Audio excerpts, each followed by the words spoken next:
యోహాను రాసిన మొదటి పత్రిక 2వ అధ్యాయం 8వ వచనం దగ్గర నుంచి ఉన్న సందర్భాన్ని ఆలోచిద్దాం. ఒకసారి చదువుకుందాం. మరియు క్రొత్త ఆజ్ఞను మీకు రాయిచున్నాను, చీకటి గతించుచున్నది, సత్యమైన వెలుగు ఇప్పుడును ప్రకాశించుచున్నది గనుక అది ఆయన యందును మీ యందును సత్యమే. వెలుగులో ఉన్నానని చెప్పుకొనుచు తన సహోదరుని ద్వేషించువాడు ఇప్పటి వరకును చీకటిలోనే ఉన్నాడు. తన సహోదరుని ప్రేమించువాడు వెలుగులో ఉన్నాడు, అతని యందు అభ్యంతర కారణం ఏదీ లేదు. తన సహోదరుణ్ణి ద్వేషించువాడు చీకటిలో ఉండి చీకటిలో నడుచుచున్నాడు, చీకటిని అతని కన్నులకు గుడ్డితనము కలుగు చేసిన కనుక అతనెక్కడికి పోవుచున్నాడో అతనికి తెలియలేదు. ఉదాహరణకి ఒక కాలువలో మురికి నీళ్లు వెళ్తా ఉన్నాయి. అయితే ఆ పై నుండి ఆ వచ్చే సప్లైని ఆపేసి ఆ సప్లైకి అడ్డు కట్టవేసి ఆ పక్క నుంచి ఒక డ్రమ్ము మంచినీళ్ళు పోస్తే ఆ పాత నీళ్ళన్నీ వెళ్ళిపోతూ వెనక నుంచి స్వచ్ఛమైన నీళ్ళు వస్తా ఉన్నాయి కాలువలో. అంటే ఇక్కడ ఏం జరుగుతుంది అంటే ఆ పాత మురికి నీళ్ళు వెళ్ళిపోతున్నాయి, కొత్త నీళ్ళు వస్తున్నాయి. మీకు ఉదాహరణకు చెప్తున్నాను. అలాగే ఏంటంటే మన జీవితంలో పాత స్వభావం మొత్తం వెళ్ళిపోయింది క్రీస్తుతో. వెనక నుండి క్రీస్తు నమ్ముకున్న కారణం చేత కొత్త స్వభావం వచ్చింది. ఏంటి ఆ కొత్త స్వభావం? ఎవరైనా మన పట్ల ద్వేషాన్ని చూపించినప్పుడు, ఎవరైనా మన మాట విననప్పుడు మనం వాళ్ళ మీద రివెంజ్ తీసుకొని లేదంటే వాళ్ళ మీద పగబెట్టుకునేటటువంటి పరిస్థితులు ఉండేవి. యోహాను ఏం చెప్తున్నాడంటే చీకటి గతిస్తుంది, అంటే చీకటి మురికి కాలువలో నీళ్లు వెళ్ళిపోతున్నట్టు వెళ్ళిపోతుంది, అయితే సత్యమైన వెలుగు ప్రకాశిస్తుంది. అప్పుడు మీరు ఎలా ఉండాలి?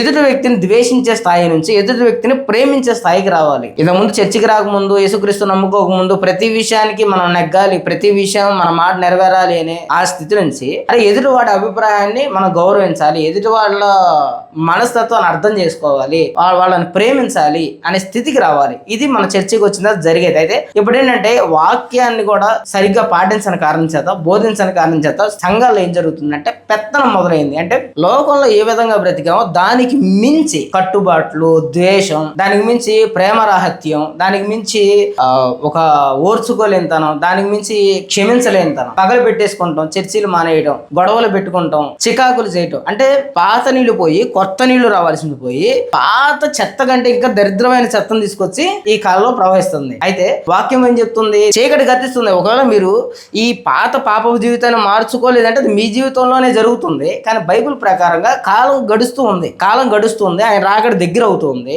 అయితే చీకటి గతిస్తుంది, ఆయన లెక్కలో చీకటి గతిస్తుంది, సత్యమైన వెలుగు ప్రకాశిస్తూ ఉంది. ఆయన రాకడ వరకు ఇది జరుగుతూనే ఉండిద్ది. కానీ మీరు దీన్ని మార్చుకోకపోతే మీరు ఇబ్బందులు పడతారు అని చెబుతూ వెలుగులో ఉన్నానని చెప్పుకొనుచు తన సహోదరుణ్ణి ద్వేషించువాడు ఇప్పటి వరకు చీకటిలోనే ఉన్నాడు, తన సహోదరుణ్ణి ప్రేమించువాడు వెలుగులో ఉన్నాడు, అతని యందు అభ్యంతర కారణం ఏదీ లేదు. తన సహోదరుణ్ణి ద్వేషించువాడు చీకటిలో ఉండి చీకటిలో నడుచుచున్నాడు, చీకటి అతని కన్నులకు గుడ్డితనాన్ని కలుగు చేసిన కనుక తానెక్కడికి పోవునో అతనికి తెలియదు. యేసుక్రీస్తుని నమ్ముకున్నాను అని చెప్పుకుంటూ తన పొరుగు వాడిని ద్వేషిస్తూ ఉంటే తను యేసుక్రీస్తుకి సంబంధం లేని వ్యక్తి, అంటే క్రిస్టియానిటీకి బయట ఉన్న వ్యక్తి అని వాక్యం చెప్తుంది. అయితే ఎప్పుడైతే ఈ బయట ఉన్నటువంటి ఆచారాలని, బయట ఉన్నటువంటి మనస్తత్వాన్ని ప్రోత్సహించే ఈ క్రైస్తవ నాయకత్వం వచ్చిందో చర్చి యూనిటీ చెడిపోయింది. అంటే సమర్థిస్తున్నారు. అంటే ఎలా చెప్తున్నారంటే మన ఈ మధ్య ఒక ఫేమస్ పాస్టర్ గారి భార్య రాజమండ్రిలో ఉంటారు, ఎలా చెప్తుందంటే మీరంటే పడని వాళ్ళు మీ జీవితంలో లేకుండా పోవడం దేవుడి చిత్తమే అని చెప్తుంది. అసలు ప్రేమ విషయాల్లో మీరు దూరి ఇట్లాగా దేవుడి చిత్తం కాని వాటిలో ఇరుక్కొని మరలా దేవుడి చిత్తం కాదు, దేవుడు ఇంకొక మ్యాచ్ చూస్తాడని చెప్పడమే పెద్ద తప్పు. అంటే ఇలాగా అంటే జనాల చెవులు గోకే ప్రయత్నం చేసింది, ఇలాగా జనాల చెవులు గోకి రాబట్టుకుండే ప్రయత్నం చేసింది. అయితే విషయం ఏంటి? వాక్యం ఏం చెప్తుంది? నువ్వు దేవుడిని మోసం చేసావు, నువ్వు పాపం చేసావు, కాబట్టి నువ్వు దేవుడిని క్షమాపణ అడుగు. నిన్ను చదువుకోమని లేదా నీ తల్లిదండ్రులు చేతుల్లో నిన్ను ఉంచిన దేవుడు నువ్వు ఆ పవిత్రతను పోగొట్టుకొని ఎవరో ప్రేమ పేరుతో వెళ్ళిపోయావు, ఇది పాపం, కాబట్టి మారు మనసు పొంది క్షమాపణ అడుగు, క్రీస్తు దగ్గరికి రా అని చెప్పాల్సిన స్థాయిలో ఉన్న పాస్టర్ గారి భార్య ఈ విధమైన మార్పులు వచ్చేసినాయి సంఘంలో. చేసే తప్పుని సమర్థించి వాక్యాన్ని కప్పిపెట్టడం మూలన ఇది జరుగుతుంది. అంటే ఏం జరుగుతుంది? ఇక్కడ గుడ్డి వాళ్ళని తయారు చేస్తున్నారు. ఇక్కడ ఇప్పుడు సత్యమైన వెలుగు ప్రకాశిస్తుంది, చీకటికి అంతం కలుగుతుందని బైబిల్ చెప్తుంది. ఇది ఆగదు, ఇదంతా జరుగుతూ ఉండిద్ది. అయితే ఎవడైతే యేసుక్రీస్తు నమ్ముకున్నానని చెప్పుకుంటున్నాడో వాడు చీకటిలోనే ఉన్నాడు. ఏంటి? యేసుక్రీస్తు నమ్ముకున్నానని చెప్పుకుంటూ తన పొరుగు వాడిని క్షమించుకోకుండా, తన వైఖరిని మార్చుకోకుండా ఉంటాడో వాడు ఖచ్చితంగా చీకటిలోనే ఉన్నాడు, తను ఇంకా వెలుగులోకి రాలేదు అని చెప్తూ చాలా కరాఖండిగా చెప్తుంది బైబిల్. మనం పాపులుగా ఉన్న దశలో యేసుక్రీస్తు మనల్ని శిక్షించాల్సింది పోయి ఆయన మనల్ని క్షమించి మన కోసం మన పాపాలకి రావాల్సిన శిక్షణ ఆయన మీద వేసుకున్నాడు. అంటే ఇక్కడ మనకి ఒక స్టార్టింగ్ బోర్డర్ని ఆచరించమని చెప్తుంది. అంటే కేవలం క్షమించి విడిచిపెట్టండి అంటున్నాడు. అయితే యేసుక్రీస్తు దానికి మించి చేశాడు. మన క్షమించి విడిచిపెట్టడమే కాదు, మన శిక్షణ ఆయన మీద వేసుకున్నాడు. అయితే ఇప్పుడు ఆయన నమ్ముకున్నాం కదా, కనీసం బేసిక్స్ ఫాలో అవ్వండి. క్షమించండి, విడిచిపెట్టేయండి, పట్టించుకోమాకండి, వాళ్ళ గురించి ప్రార్థన చేయండి, వాళ్ళని ప్రేమించండి అని బైబిల్ చెప్తుంది. అయితే వీళ్ళు ఏం చేస్తున్నారంట, మేము వెలుగులో ఉన్నామని చెప్పుకుంటూ తన సహోదరుణ్ణి, అటు స్త్రీ కానీ పురుషుడు కానీ ద్వేషిస్తూ ఉంటే, అంటే సంఘంలో పరిచయం బాగా చేస్తున్నా కొంతమంది ఓర్చుకోలేరు, సంఘంలో పాటలు బాగా పాడుతున్నా ఓర్చుకోలేరు, లేదంటే కొంతమంది తనకంటే ముందు ఫాలోయింగ్లో ఉన్న కొంతమంది ఓర్చుకోలేరు, లేకపోతే ఎవరైనా ఒకవేళ పొరపాటున డామినేట్ చేస్తున్నా కానీ వాళ్ళని క్షమించరు, వాళ్ళని సహించరు. అంటే క్రీస్తు చూపిన సహనాన్ని, క్రీస్తు చూపినటువంటి ప్రేమని చూపించడంలో వెనకబడ్డారు. అయితే వీటిలన్నిటిలో పడిపోయి నేను వెలుగులో ఉన్నాను అని చెప్పుకుంటే, లేదు, ఆ వ్యక్తి వెలుగులో లేడు, చీకటిలో ఉన్నాడు. అయితే చీకటి గతించుతున్నది, సత్యమైన వెలుగు ప్రకాశించుతున్నది అని దేవుడు వాక్యం చాలా స్పష్టంగా చెప్తుంది. సంఘానికి కావాల్సింది పొరుగు వ్యక్తిని సహించడం, పొరుగు వ్యక్తిని ప్రేమించడం. ఓకే, ఆ వ్యక్తి అలా ప్రవర్తిస్తున్నాడు, ఆ వ్యక్తి గురించి ప్రేర్ చేయి, ఆ వ్యక్తిని సహించు. అంటే ఆ వ్యక్తిని ప్రేమించు, తన దగ్గర నుంచి ప్రేమ ఎక్స్పెక్ట్ చేయమాకు. యేసుక్రీస్తు మన దగ్గర ఏమి ఎక్స్పెక్ట్ చేశాడు? అసలు ఎక్స్పెక్ట్ చేస్తే మనం ఏమి ఇవ్వగలం ఆయనకి? చెప్పు. మనం ఏమి ఇవ్వలేదు, పైపెచ్చు ఆయన కోల్పోయాడు మన కోసం. మనం ఏమీ ఇవ్వలేదు, అయితే మన కోసం ఆయన సిలువలో కోల్పోయాడు. ఇప్పుడు ఆయన ఏం చెప్తున్నారంటే, మీరు ఏమి కోల్పోవద్దు, కనీసం స్టార్టింగ్ బేసిక్ ప్రేమించండి, క్షమించండి, విడిచిపెట్టేయండి.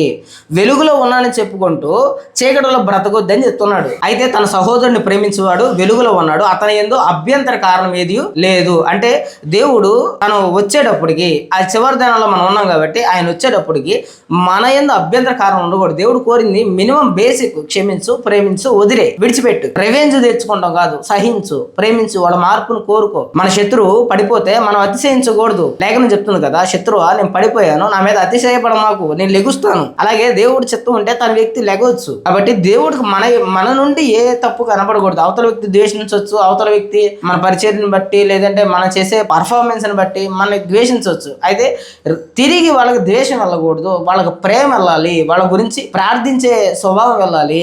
అది ప్రభువు చూస్తాడు, వాళ్ళు చూడకపోవచ్చు, చూసే కళ్ళు వాళ్ళకి లేవు అనుకో. అయితే వాళ్ళకి లేవు కాబట్టి మనం కూడా గుడ్డోలు అవ్వకూడదు, వాళ్ళని చూసి మనం వదిలేయాలి, ప్రేమించాలి, ప్రార్థించాలి. ఇది మనం చేయాలి. సంఘానికి కావాల్సింది ప్రేమించడం, సహించడం, క్షమించడం. ప్రభు మనకు నేర్పించాడు. ప్రభు మనకంటే ఎక్కువ మనల్ని క్షమించాడు, మనకంటే ఎక్కువ ప్రేమించాడు. ఇక్కడ రాసిన మాటలు చాలా చిన్నవి. ఆయన శిలువలో మన కోసం ప్రాణం పెట్టింది. ఆ ప్రేమ కంటే తక్కువ భూమి మీద మనం చూపించే ప్రతి ప్రేమ ఆ శిలువలో ప్రాణం పెట్టాడు మన కోసం. ఆ శిలువలో మన కోసం రక్తం కార్చాడు, చనిపోయాడు కలువరి శిలువలో. ఎందుకని? ఎన్ని విషయాల్లో చెడిపోయిన మనల్ని శిక్షించాల్సిన స్థానంలో ఉన్న దేవుడు మనల్ని ఎందుకు రక్షించాడనే ఆలోచన ప్రతి సంఘానికి, సంఘ బిడ్డకి రావాలి. ఈ అవేర్నెస్ ఉన్నంత వరకు మనం వెలుగులోనే ఉంటాం, వెలుగులోనే ఉన్నామని చెప్పుకుంటాం. కానీ వెలుగులో ఉన్నామని చెప్పుకొనచ్చు చీకటిలో నడుచుకుంటాం, మనకి శ్రమ అని చెప్తూ ఉన్నాడు. రెండోది, చీకటి అతని కన్నులకు గుడ్డితనాన్ని కలుగు చేసింది. చీకటి ఏం చేస్తుంది?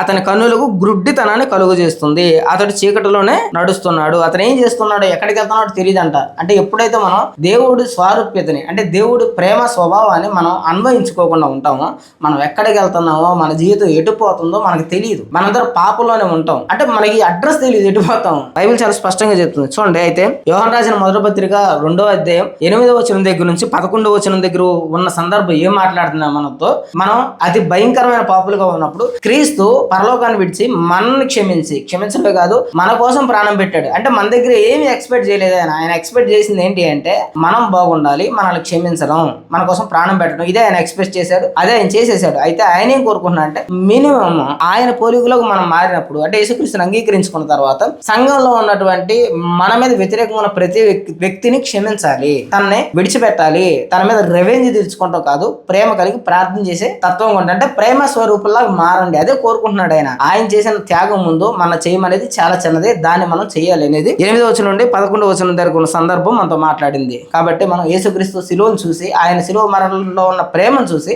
మనం కూడా ప్రేమ నేర్చుకొని, ఇక్కడ మన సహోదరులుగా ఎవరైనా మన ఏడల తప్పు చేస్తే, మన ఏడల ఎవరైనా అభ్యంతరం కలిగిస్తే వాళ్ళని క్షమిద్దాం, వాళ్ళ గురించి ప్రార్థిద్దాం, సంఘంగా సిద్ధపడదాం. దేవుడు సిద్ధపడమంది ప్రేమతో, ద్వేషంతో కాదు, మార్చుకుంటారని ప్రభు ప్రేమను బట్టి మేము అందరినీ బతిలాడుకుంటున్నాం.